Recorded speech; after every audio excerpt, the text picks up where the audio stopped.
നമസ്കാരം. എല്ലാ ഭക്തജനങ്ങൾക്കും ഗുരുജനങ്ങൾക്കും ബന്ധുമിത്രാദികൾക്കും ഒരായിരം നന്ദി നമസ്കാരം. ഞാൻ ഡോക്ടർ എം ഷിബു നാരായണൻ വമ്പായം.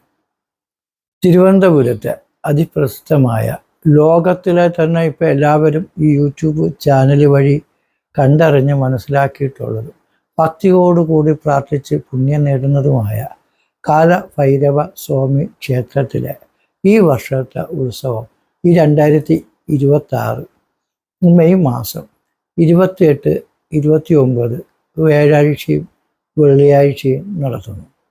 ക്ഷേത്ര ചടങ്ങുകൾക്കാണ് കൂടുതൽ പ്രാധാന്യം കൽപ്പിക്കുന്നത്.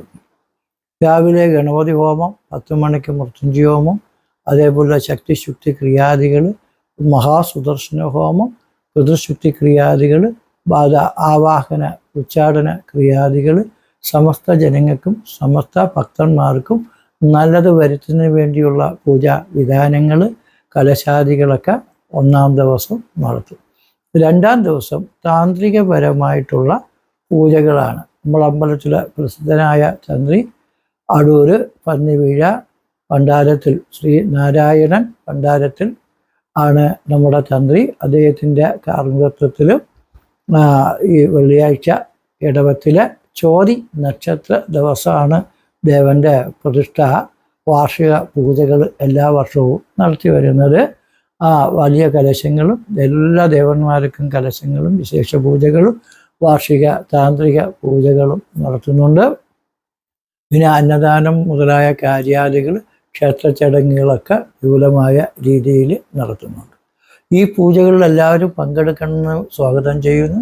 എല്ലാ ഭക്തജനങ്ങൾക്കും ലോകത്തുള്ള എല്ലാവർക്കും നല്ലത് വരുന്നതിന് വേണ്ടിയാണ് പൗരാണികപരമായിട്ട് ഈ ക്ഷേത്രത്തിൽ ഈ പൂജകളൊക്കെ ചെയ്തു വരുന്നത്. പഴയ കാലത്ത് രാജഭരണകാലത്തെ രാജാക്കന്മാരുടെ അഭിവൃദ്ധിക്കും അയൽ രാജ്യക്കാരുടെ ഉപദ്രവങ്ങളും ശത്രുതകളും ക്ഷുദ്രങ്ങളും പ്രയോഗങ്ങളും യുദ്ധ സന്നാഹങ്ങളെ കൊണ്ടുള്ള ദുരിതങ്ങളും ബാധിക്കാതിരിക്കാനും ലോകത്തിലും പ്രജകൾക്കും നല്ലത് വരുത്തുന്നതിന് വേണ്ടി ദേവന്മാരെ പൂജിച്ചിരുന്നതാണ് ഈ കാലഭൈരവ ക്ഷേത്രം. പാരമ്പര്യമായിട്ട് തന്നെ ഉള്ള വൈദ്യന്മാർ, ജ്യോത്സ്യന്മാർ, താന്ത്രികന്മാർ, പൂജാരിമാർ ഒക്കെ പൂജിച്ചിരുന്ന വൈദ്യവും ജ്യോതിഷവും മന്ത്രതന്ത്രാദികളും ക്ഷേത്രകലകളും ഒക്കെ നടത്തിപ്പോരുന്ന പാരമ്പര്യക്കാരുടെ അമ്പലമാണ് ഈ കാലഭൈരവ സ്വാമി ക്ഷേത്രം. ഒരു കുടുംബ ക്ഷേത്രമാണ്. പക്ഷേ ഇപ്പോഴും നമുക്ക് എല്ലാ ഭക്തജനങ്ങൾക്കും വന്ന് തൊഴുവാനുള്ള സാഹചര്യങ്ങളും എല്ലാ അമാവാസി തോറും രാവിലെ ഗണപതി പൂജ, 10 മണിക്ക് യമരാജ പൂജ, 4 മണിക്ക് സർപ്പപൂജ, 10 മണിക്ക് പിതൃക്കൾക്ക് ബലിക്രിയാദികൾ പകൽ നടത്താറുണ്ട്. വൈകുന്നേരം 6 മണി തൊട്ട് 7 മണി വരെ പാല്, തൈര്, വെണ്ണ, കളഭം, കുങ്കുമം, പനിനീര്, തേന് ഇങ്ങനെയുള്ള ദ്രവ്യങ്ങൾ പൂജിച്ചത് കൊണ്ടുള്ള അഭിഷേകാദികൾ, ഭസ്മാഭിഷേകം, പുഷ്പാഭിഷേകം, ദീപ ആരതി മുതലായ കർമാദികളൊക്കെ നടത്തുന്നുണ്ട്. അപ്പോൾ ഈ ക്ഷേത്രത്തിൻ്റെ പ്രത്യേകത മാന്ത്രികന്മാരാണ്. പല ആൾക്കാരും പഴയകാലം മുതലേ തന്നെ അമ്പലങ്ങളും ആർത്തറകളും ആചാരങ്ങളും കാവുകളും തറവാടുകളും ഒക്കെ ഉപേക്ഷിച്ച് ജീവിക്കാൻ വേണ്ടി ലോകം മൊത്തം പോയിട്ടുള്ളവരാണ് മലയാളികൾ. അവരുടെ ദേവന്മാരെയൊക്കെ ഉപേക്ഷിച്ച് പോകുമ്പോഴത്തേക്ക് ദേവശാപം, ബ്രാഹ്മണശാപം, സർപ്പശാപം, പിതൃശാപം ഇതൊക്കെ കൊണ്ട് കുടുംബങ്ങൾ നശിച്ചു പോകുന്ന അവസ്ഥകൾ പല കുടുംബത്തിലും പല രാജ്യത്തും ജീവിക്കുന്നവർക്കുണ്ടായിട്ടുണ്ട്. അവരൊക്കെ പല ദോഷങ്ങൾ മാറിക്കിട്ടുന്നതിന് വേണ്ടി ഈ കാലഭൈരവ സ്വാമി ക്ഷേത്രത്തിലാണ് ദേവന്മാരെ സങ്കല്പിച്ച് നിർത്തുന്നത്.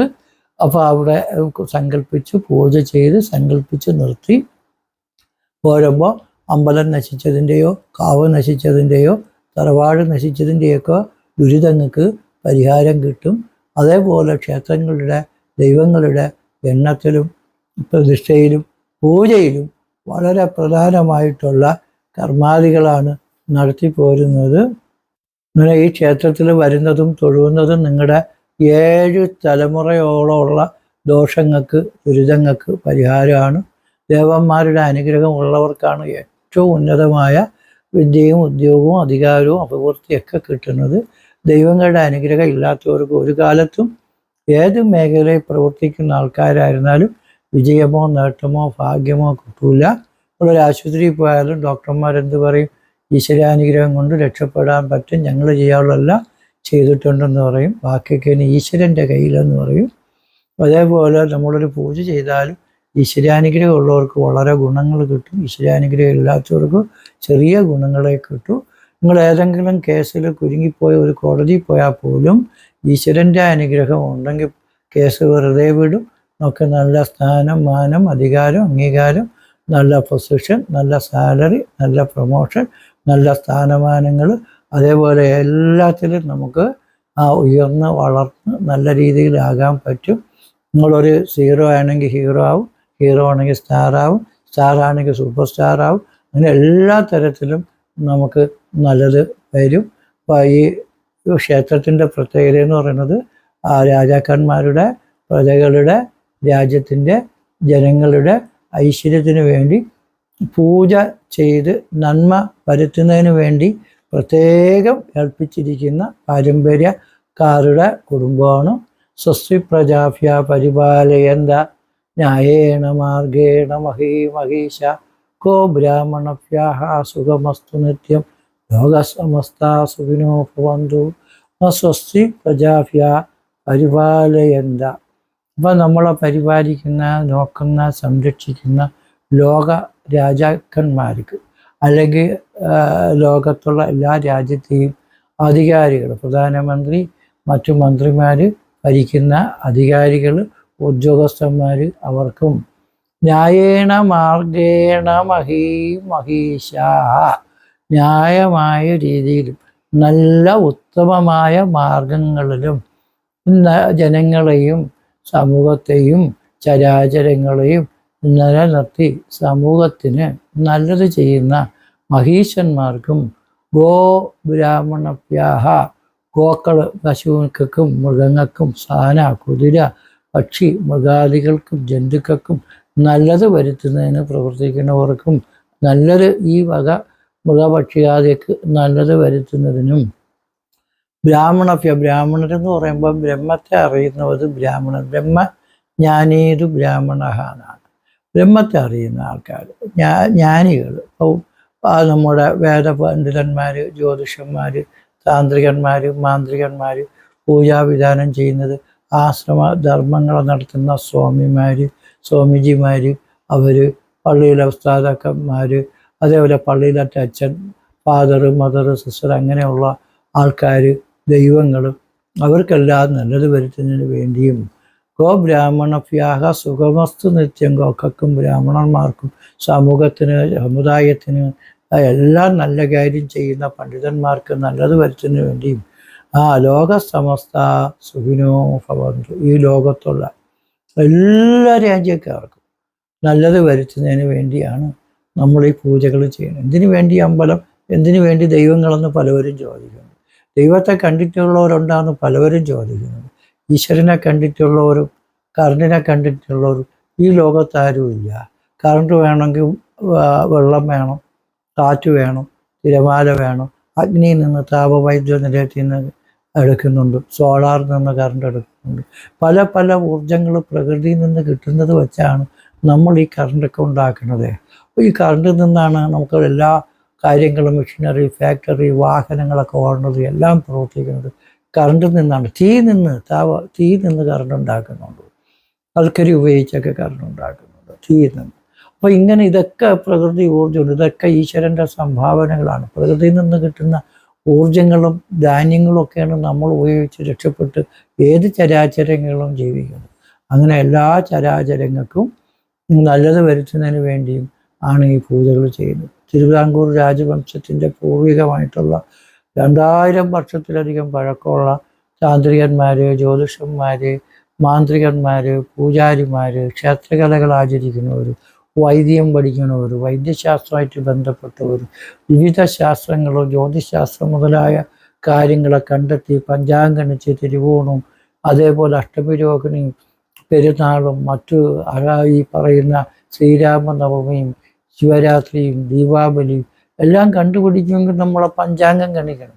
ഈ പഞ്ചാംഗം ഗണിക്കുന്ന ജ്യോത്സ്യന്മാരാണ്. 9 ഗ്രഹങ്ങളുണ്ടെന്ന് കണ്ടുപിടിച്ചത് ഇന്നത്തെ ആധുനിക കാലത്തല്ല, പൗരാണിക കാലത്ത് നവഗ്രഹങ്ങൾക്ക് പ്രതിഷ്ഠ വരെ വച്ചിരുന്നു. അപ്പം അന്നത്തെ കാലത്ത് പോലും കാണാൻ പറ്റാത്ത കാര്യങ്ങൾ കണ്ടെത്തി, ഗവേഷണം നടത്തി, നിരീക്ഷണവും പരീക്ഷണവും നടത്തി, ഗ്രഹങ്ങളുടെ ഗ്രഹണങ്ങൾ വരെ കണ്ടെത്തി പ്രവർത്തിച്ചിട്ടുള്ള ആത്മീക ഗുരുക്കന്മാരുടെ പരമ്പരയിൽപ്പെട്ട അവർ പൂജിച്ച് ഉപാസിച്ചു വന്നിട്ടുള്ള ദേവതകളാണ് ഈ കാല ഭൈരവ സ്വാമി ക്ഷേത്രത്തിലുള്ളത്. ഒട്ടനവധി കുടുംബത്തിൽ നിന്നും തറവാട്ടിൽ നിന്നും കാവുകളിൽ നിന്നും ദേവന്മാരെ പലവരും ആവാഹിച്ച് ഈ ക്ഷേത്രത്തെ സമർപ്പിച്ചിട്ടുണ്ട്. എന്തിനെങ്ങനെ ചെയ്യണത്? അവർ നാട് വിട്ട് രാജ്യം വിട്ട് പല രാജ്യത്തും ജീവിക്കാനുള്ള കൊതി കൊണ്ട് പല നാടും വിട്ട് വീടും വിട്ട് ദൈവങ്ങളെ ഉപേക്ഷിച്ച് പലവരും പല രാജ്യത്ത് പോയിട്ടുണ്ട്. അവർക്കൊക്കെ നമ്മൾ അച്ഛനമ്മമാർ ചെയ്ത പുണ്യം കൊണ്ട് നേട്ടം കിട്ടിയിട്ടുണ്ടെങ്കിലും അടുത്ത തലമുറയ്ക്കും മക്കൾക്കും അടുത്ത തലമുറയ്ക്കും ദൈവങ്ങളുടെ അനുഗ്രഹം കിട്ടാതെ വലയും. അവർക്ക് പല ആപത്തുകൾ, അപകടങ്ങൾ, ദുരിതങ്ങൾ, വിഷമതകൾ പരമ്പരാണ്. മരുന്ന് കൊണ്ടും മന്ത്രം കൊണ്ടും രക്ഷ പ്രാപിക്കണമെന്നും പറഞ്ഞുകൊണ്ട് ഇത്തരത്തിലുള്ള സങ്കേതങ്ങൾ എത്തപ്പെടുന്നത്. അപ്പോൾ നിങ്ങൾക്ക് മരുന്നും മന്ത്രവും കൊണ്ട് സർവ്വ ദോഷങ്ങൾക്കും പരിഹാരം കിട്ടാനും സർവഗ്രഹപ്പിഴകൾ മാറിക്കിട്ടാനും കാലഭൈരവ ക്ഷേത്രത്തിൽ ദർശനം, പൂജ, വഴിപാട് ഇതൊക്കെ ചെയ്യുന്നത് നല്ലതാണ്. എല്ലാ അമ്പലങ്ങളിലും കുടുംബക്ഷേത്രങ്ങളിലും തീർച്ചയായിട്ടും നിങ്ങൾ പോകണം. ഇത് ഒരു പ്രത്യേക രീതിയിലുള്ള പൂജകളും വിധാനങ്ങളും ആയതുകൊണ്ട് രാജഭരണകാലത്തെ ജനങ്ങൾക്കും രാജ്യത്തിനും യുദ്ധത്തിനും ജയം കിട്ടുന്നതിന് വേണ്ടി പൂജിക്കുന്നതിന് വേണ്ടി പ്രത്യേകം ഏർപ്പെടുത്തിയ യുദ്ധങ്ങൾ, ആനപ്പട, കുതിരപ്പട, വീരാളി, പടയാളി, തേരാളിയെ വച്ചിരുന്നത് പോലെ മാന്ത്രികന്മാരെ വച്ചിരുന്ന ഒരു പാരമ്പര്യത്തിൻ്റെ മഹിമയാണ് ഈ ക്ഷേത്രത്തിൻ്റെ ഏറ്റവും ഗംഭീരമായ ഒരു രീതി. അത് നമുക്ക് മനസ്സിലാക്കാൻ വേണ്ടിയാണ് ഏറ്റവും ശ്രേഷ്ഠകരമായ സർവ്വദോഷങ്ങൾക്കും സമാധാനം കിട്ടുന്ന, സന്തോഷം കിട്ടുന്ന, ഭാഗ്യം കിട്ടുന്ന, അധികാരം കിട്ടുന്ന, എല്ലാ മേഖലയിലും പ്രവർത്തിക്കുന്നവർക്ക് നല്ലത് കിട്ടുന്ന ഒരു ദൈവീക സങ്കേതം കൂടിയാണ് ഇത്. ദേവപ്രശ്നം നോക്കുന്നതും ഈ കുടുംബത്തുള്ള ജ്യോത്സ്യന്മാരാണ്. കേരളത്തിലൊട്ടനവധി ക്ഷേത്രങ്ങളിൽ ദേവപ്രശ്നം നോക്കി അവർക്ക് ദേവന്മാർക്ക് എന്താവശ്യം, എങ്ങനെ ചെയ്യണം, എന്ത് ചെയ്യണം, എങ്ങനെ ചെയ്താൽ അവർക്ക് ദേവന്മാർക്ക് നല്ലത് വരും, അമ്പലങ്ങൾക്ക് നല്ലത് വരും എന്ന് വരെ നിർദ്ദേശിച്ച് കാര്യങ്ങൾ നടത്തുന്ന ഒരു പുണ്യ സങ്കേതമാണ് കാല ഭൈരവ ഭൂതത്താൻ തമ്പുരാൻ ക്ഷേത്രം. കേരളത്തിലെ തിരുവനന്തപുരം ജില്ലയിലെ പോത്തൻകോടിനടുത്ത് നന്നാട്ടുകാവ് എന്ന് പറഞ്ഞ സ്ഥലത്താണ് ഈ പുണ്യ ക്ഷേത്രം സ്ഥിതി ചെയ്യുന്നത്. ഇവിടെ പൂജകൾക്കും അന്നദാനം, വഴിപാടുകൾ, കലശവിശേഷങ്ങൾ, സാഗരൂട്ട്, സർപ്പപൂജ ഇങ്ങനെയുള്ള സർവ്വ ചടങ്ങുകളും ഈ 28, 29 ദിവസം നടക്കുകയാണ്. നിങ്ങളെ കൊണ്ട് കഴിയുന്ന സാമ്പത്തിക സഹായങ്ങളും സഹകരണങ്ങളും ഉണ്ടാകണമെന്ന് വിനീതമായി ദൈവത്തിൻ്റെ കാലഭൈരവ സ്വാമിയുടെ അനുഗ്രഹത്താൽ പ്രാർത്ഥിച്ചുകൊണ്ട് നിർത്തുന്നു. നന്ദി, നമസ്കാരം.